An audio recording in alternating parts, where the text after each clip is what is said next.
Hello everyone, today I'll be reading an article over the recent Korean crisis. So let's start. The Korean crisis. President Yoon Suk Yeol briefly declared martial law, a move that ignited domestic outrage and international condemnation. A brief martial law was imposed in South Korea, a country known to have stable democracy and prosperity to view for.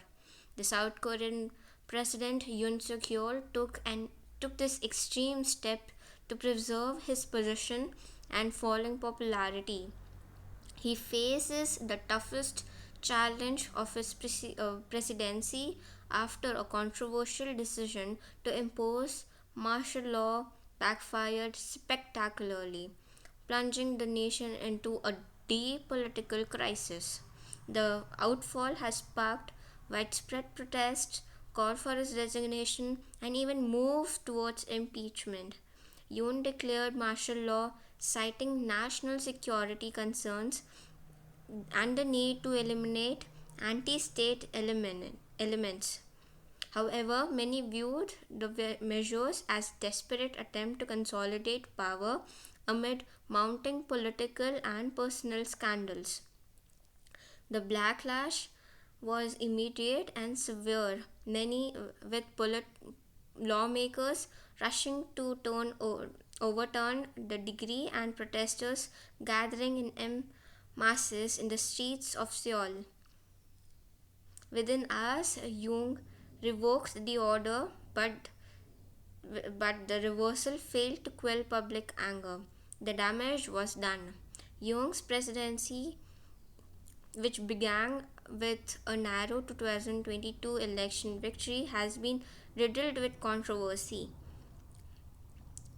His platform focused on general neutrality and hawkish stances on North Korea initially appealed to younger male voters. However, a series of missteps and scandals ranging from allegations of corruption involving First Lady Kim Yong-hee to tensions with the opposition controlled National Assembly have steadily eroded the approval ratings.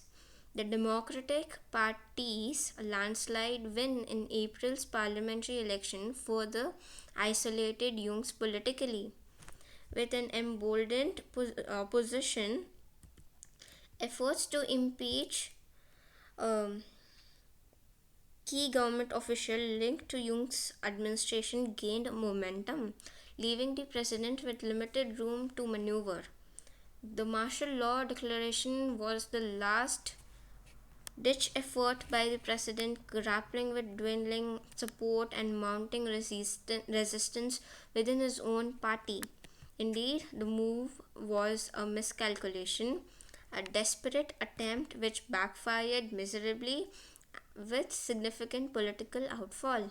The incident has intensified efforts by the opposition to impeach Yoon, with some members of his party now openly calling for his resignation.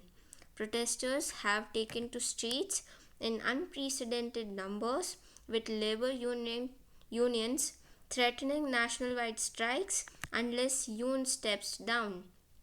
The crisis has raised alarms among South Korea's allies, including United States and Japan, have expressed serious concerns. Their worst fear of course is that North Korea will exploit the internal chaos to escalate tensions in the south, with the south further destabilizing the region. For South Korea, this movement represents a critical test of its democratic resilience. The swift deconversion of martial law suggests that the institutional checks and balance remain robust. However, the path forward will require careful navigation to prevent further polarization and ensure stability in one of Asia's most vibrant democracies.